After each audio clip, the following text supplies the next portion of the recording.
Yes. Om Stapakaya cha dharmasya sarvadharma swarupini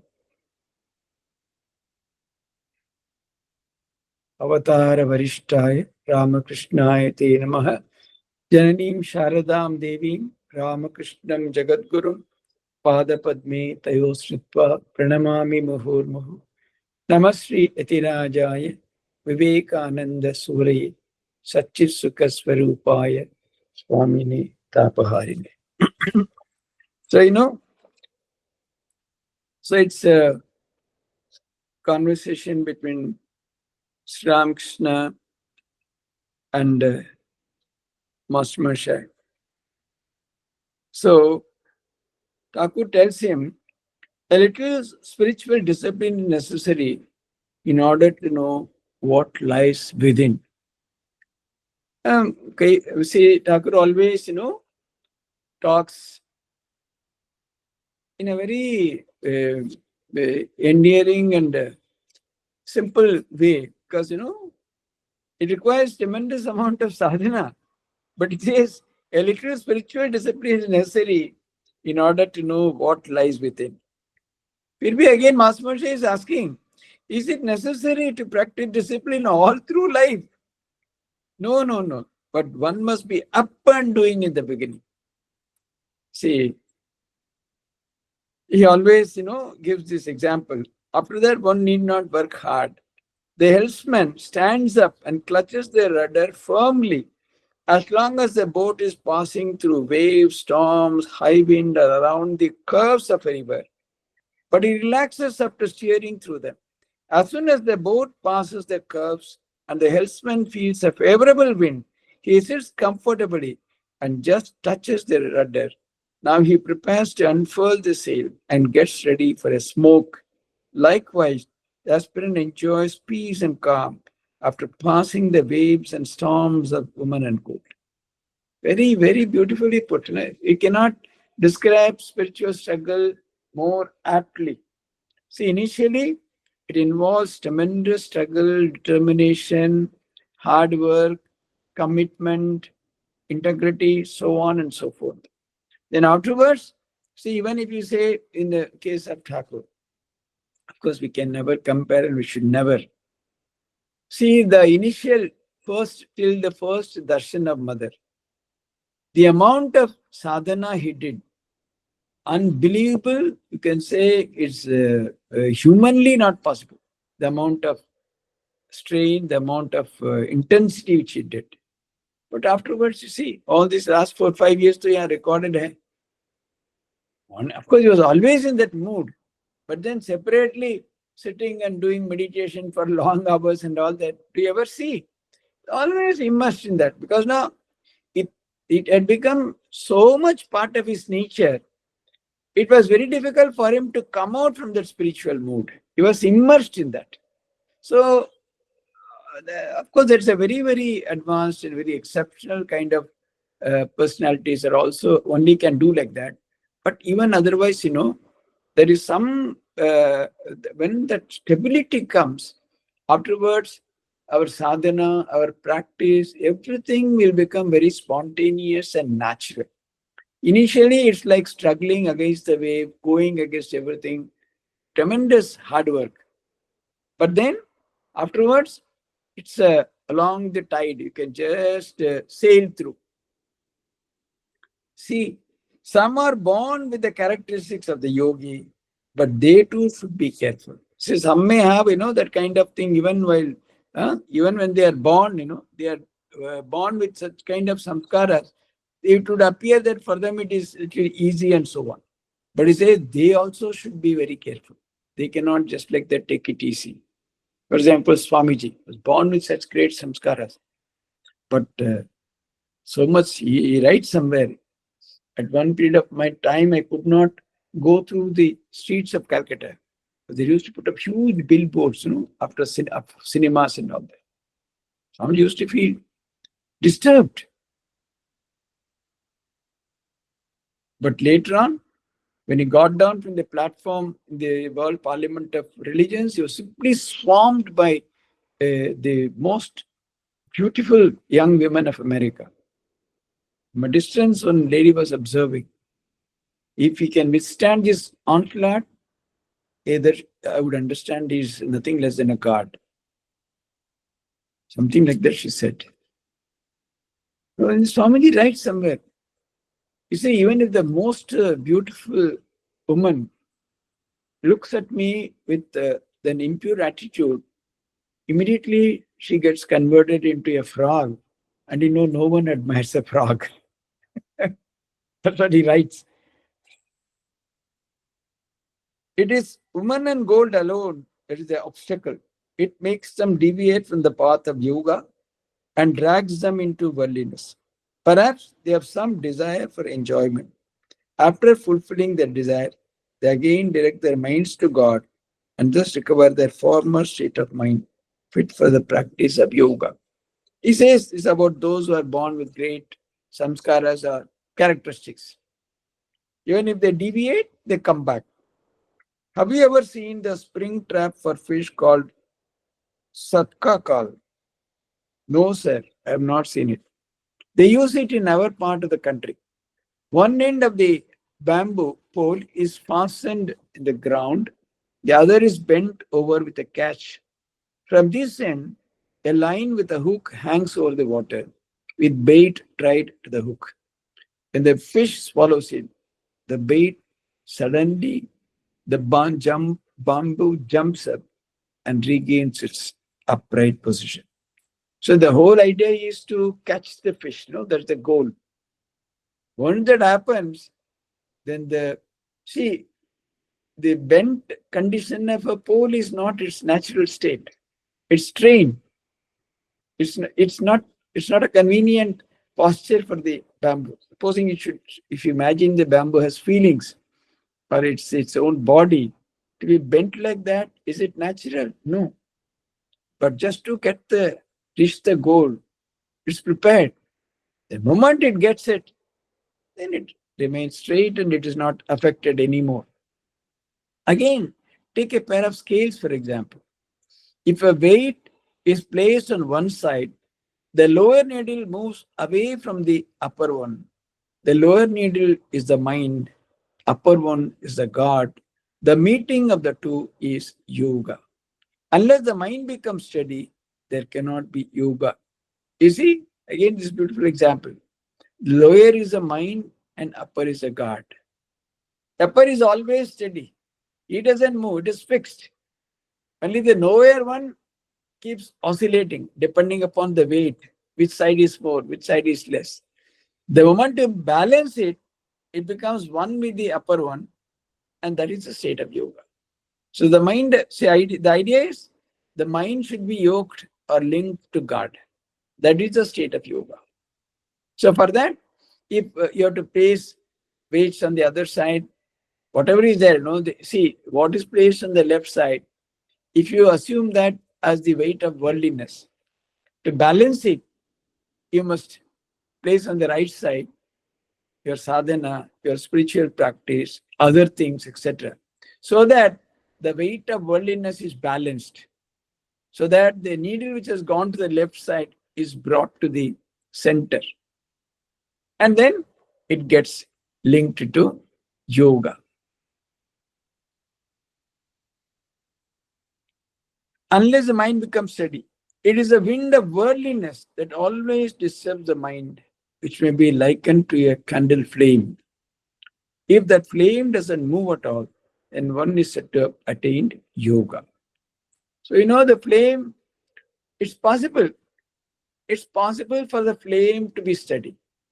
If flame is compared to mind, it can be steady. There's a state in which it is steady. Then what does it require? It has to be protected so that, the wind of worldliness does not blow it away. So if you do give it the protection, the fencing of deep sadhana, etc., then the wind may be blowing, but then it's completely protected. Suppose you put a glass around it, you run the fan at full speed, nothing will happen because it is completely protected from wind.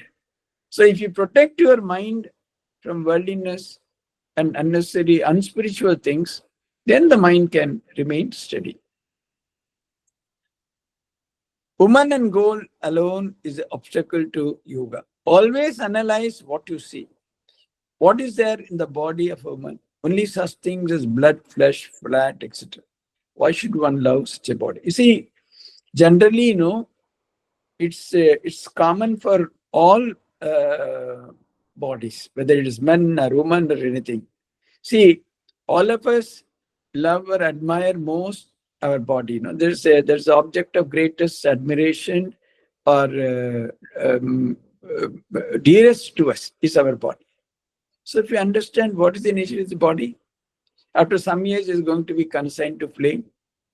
The body which is being decorated, and so much of we spend money on dress and cosmetics and this and that and so on. Finally, what is that? It's going to flame. Does it mean that we should go and jump into the fire? No. You can have, but always remember it is worthless or useless to attend to it beyond a point. So, okay, ठीक है, कुछ तो करना है. You have to live in a society, you have to dress, you have to be decent, it's okay. But then endlessly, oh, iske saath वही match hai, uske saath वही match hai, uske saath ये. So day and night, if you spend in all that, then the mind is completely would be centered around the body only. Then again it will compare. Oh, so and so has come. Oh, that looks more matching. Let me go and change it like. So that means we are totally body-centered life. That should go. That's why in the ancient traditions, deliberately they kind of consign the body to something, give it trouble, undertake that kind of titiksha, torturous. Of course, they're all Thakur never advocated that kind of extreme behavior. But the idea there also is how to get rid of the idea of the dependence on us, on the body. How dear it is to us. How can we really drive that feeling of dearness from the mind? So somebody will see every little thing. Oh, anything acha theek hai, jo diya, kha liya. Acha hai, theek hai, acha hai, kam kiya, zyada kiya. But then if you do tremendous research, so that means what? Everything is related to body constantly. Sometimes I used to assume a rajasic mood in order to practice renunciation. Once I had the desire to put on a gold embroidered robe, wear a ring on my finger, and smoke a hubble bubble with a long pipe. Mathur Babu procured all these things for me. So we don't have any Mathur Babu. Obviously, we have to struggle to get. That's why we have so much more desire. See, in Thakur's case, of course, he was Avatara. Supposing he had a small little desire, immediately everything came. Once he experienced, threw it away. Perhaps, procuring itself takes so much time. Till the time the mind is constantly in all that. So it's better not to have them. I wore the gold embroidered robe and said to myself after a while, mine is what is called a gold embroidered robe. Then took it off and threw it away. I couldn't stand the robe anymore. Again I said to myself, my mind, this is smoking hubble bubble with a long pipe. I threw those things away once for all, and the desire to enjoy them never arose in my mind. You see, there's a difference between a great mind. In that mind, everything is super sensitive. Just like that you could catch. And it's so sensitive, once it is done for life. Never ever again Thakur mentioned a gold embroidered robe or a hubble bubble in his life. Whereas if you taste, from the very next day we'll call again. Today, अच्छा इतना अच्छा रसगुल्ला खिलाया, अरे कहाँ मिलेगा देखो तो, अरे वही दुकान से ले आओ. Again, that shop, where I brought yesterday, you go there and bring. Because in our case, every little desire creates further samskaras. In the case of Bhagavan or that kind of personalities, there is no, they don't, for us, see, their lives are all just for the sake of the world, to set an example, to show them and all that. No, there's a big difference. So, in our case, if we do something, if you think that after experiencing once it will all go away, you'll only be in a state of illusion. So it doesn't happen. So anyway, but what Thakur says is, sometimes it is good to satisfy some of the small little desires or something. Otherwise, they keep on, there is craving constantly in the mind. But one has to see the small, the simple, that's okay. Otherwise, one should use strong powers of discrimination and say that it's useless. We have seen others, have experienced. No need. Whereas, because, Thakur never had any kind of desire or never had any occasion to enjoy anything. He was from a very poor family. He had hardly enjoyed anything rich. So maybe some desire. Our minds are full of desires, and we have constantly enjoyed also. Whereas there is no need for fresh enjoyment. Whereas we should use strong powers of discrimination and stay away. The mind goes, Thakur himself gives example. When the elephant goes in the street, if it extends its trunk into somebody else's garden, immediately the mahout hits it with that ankush. Immediately it comes back. Similarly, in our case, if the mind craves something, give it a slap, tight slap, so that it comes back. It doesn't get into all that. The mind of you, the master and Yam stood talking alone near the door on the south veranda. Master to Yam.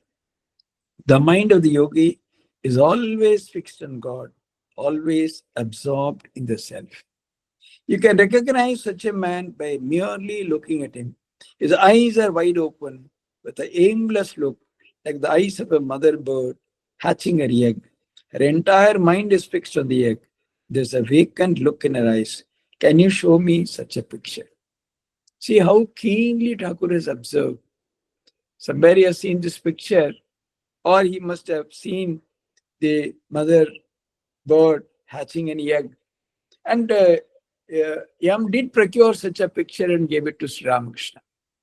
But they look at yogi. If you see that the famous picture of Sri Ramakrishna is always worshipped, the eyes are slightly open, but you can clearly see that completely an unworldly look, a look which it is very clear that his mind is far away in the supreme state. He himself said this picture of exceptional spiritual realization, state of consciousness. As evening came on, the temples were lighted up. Sri Ramakrishna was seated on a small coach, meditating on the Divine Mother. Then he chanted the names of God.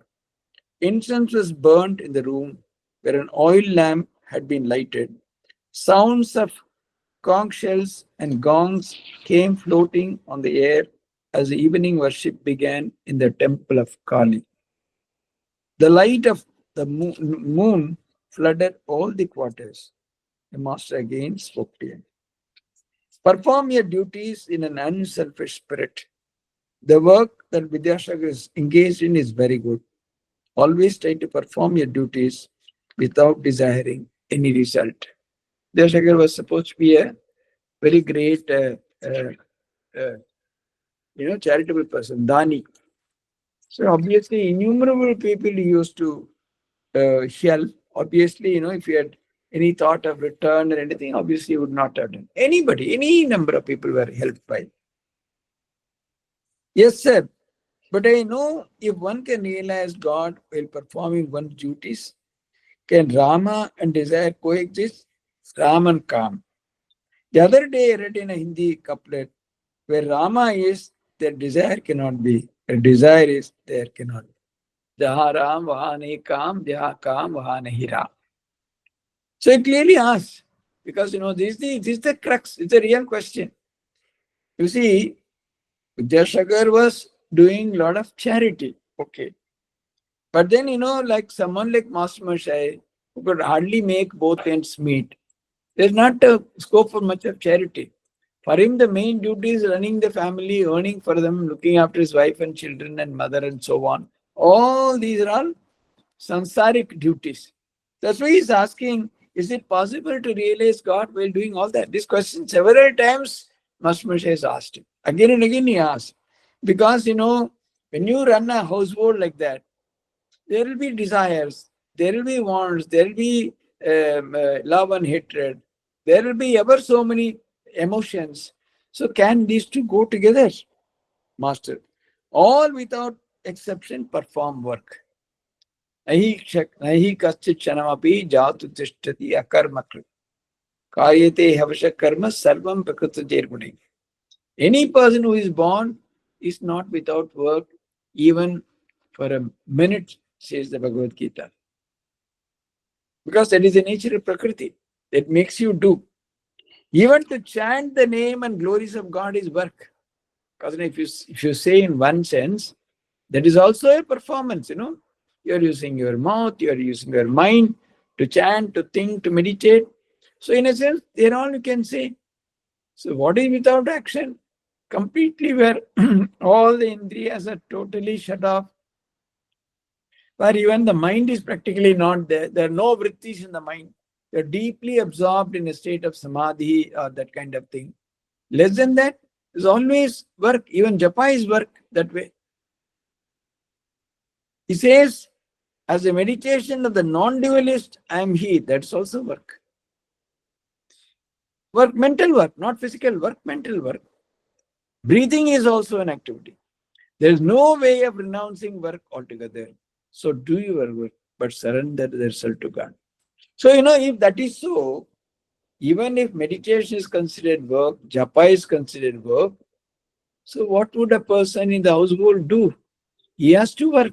He can't run away. Somewhere he asked Ramakrishna, what happens if the family wife or partner is not spiritually inclined or doesn't like? फटाक से श्री रामकृष्ण बोल दिया, give up such a parivar. Then later on, he consoled him, saying that no, if one really desires God or longs for Him, everything will come around. Everything will be turned into favorable circumstances. Sir, may I make an effort to earn more money? Very, very beautiful, valid questions he's asking. It is permissible to do so to maintain a religious family. Supposing your family is also religious, inclined towards all that, it is good. One has to earn. You may try to increase your income, but in an honest way. Dharma patse, keeping dharma as the yardstick or the filter, earn in a rightful way. The goal of life is not earning of money, but the service of God. So remember, that should not be the aim of your life. You do it for a purpose. When Niranjan took up a job, Sri Ramakrishna became very upset. Then he said, to maintain his mother, he took up the job. Otherwise, I could not have even looked at his face. He was dead against all that. But he said, yes, there's a purpose to do it. So similarly, to maintain such a family, you may. But remember, that is not the goal of life. Service of God. Money is not harmful if it is devoted to the service of God. So how does it belong, that is, towards God? They're all God's children, God's wife, my partner, my spouse. Everywhere try to see that kind of a little divinity, and then you, whatever you do it as offering to God. Gita clearly gives a beautiful sloka. Yat karoshi yadasnashi yat juhosi dadasi yat tapasyasi kaunteya tat kurushva madarpanam. Whatever you eat, whatever you do, yat karoshi yadasnasi yat juhoti. Even the jaga and yajna, whatever you do, dadasyat, even the charity that you do, even the tapasya that you do, madarpanam kuru, offer that unto me. So, completely get rid of the idea that you are the doer. See, what is the main problem? Why work is so much condemned by Shankaracharya and others? The problem is, it supports the idea of ego. I am the karta, I am the doer. Karta, bhokta. If these two are removed, then work is no longer a work. Why? How Swamiji says Karma Yoga will lead to the highest. If karma is so condemnable, as Shankaracharya said, He said, you remove the idea, any selfishness, any swarth, then that becomes nothing but a service to God. So it doesn't matter at all. It will not harm you in any way. So then again he asks, how long should a man feel obliged to do his duty towards wife and children? Because he is deeply, uh, uh, he very much wants to uh, lead a spiritual life, obviously. So he says, how long is one's duty? Was probably seriously thinking of even going away if necessary. He says, as long as they feel pinched for food and clothing, because without making provision, even to mother, sometimes some people would come. Because having come in touch with the Holy Mother, maybe that person wants to become a monk. Mother will clearly ask, have you made provision for your family? The moment she knows that he has made sure that they will not starve for food and clothing, she would say yes. She herself would give girva. Otherwise, she would say no. See, when somebody came to Dakshineswar, said, I want to stay here in your company. Sri Ramakrishna scolded and drove him away. Whom do you think will look after your wife and children? Ki parar lok Dakshineswar korbe. The people of the locality, do you think will look after them? Go back. He himself says, I drove him away. That's what he says. Then one need not take the responsibility of a son who is able to support himself. Clearly, Thakur knows the matrix of support, etc. When the young fledgling learns to pick his own food, its mother pecks it if it comes for food. See, in the animal world, how all these are all beautifully, ordained rules and regulations. Support how long? You go, fend for yourself. Don't come here. Master, the blossom drops off and the fruit appears.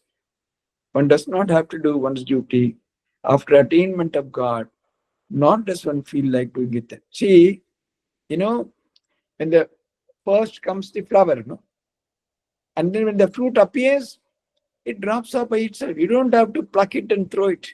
It will automatically wither away. So what Thakur says is, it should be spontaneous.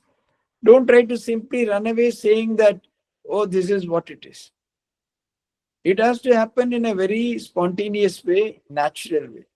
Till then, you have to bear the burden of duty. Simply, due to samskaras, due to whatever it is, we are in such a condition today.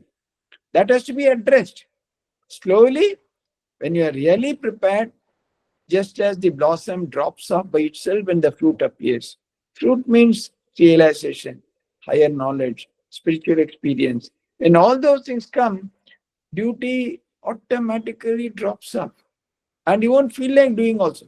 Now, even if you try to tear away yourself when you are not prepared or when you are not spiritually advanced, physically you may stay. Then, mentally, you will be only doing all that, even much worse things if the mind is free. Rather, if you're engaged in work, the mind will be better. That's why, again, everything is there in Gita. Says, Karmendriyani samyamya yaste manasasparan indriyartan vimudhatma mityacharasya uchat. Karmendriyani samyam, by, controlling the karmendriyas like hand, feet, mouth, etc. Yaste manasasparan, who is thinking about all that mentally, is indriyarthan vimudhatma, who thinks about the objects attached to the senses. Such a person is muda, he calls, and also it's a hypocrite, mityachari. So it should be spontaneous. You see, if a drunkard takes too much liquor, he cannot retain consciousness. If he takes only 2 or 3 glasses, he can go on with his work. As you advance nearer and nearer to God, you reduce your activities little by little. Have no fear. You see, if someone suddenly, all of a sudden, drinks excessively, he will start behaving in a queer way, He'll be completely out of control. That's not what is desired. What one should do is, he says, Do it slowly. Do your sadhana also. Do your duties also.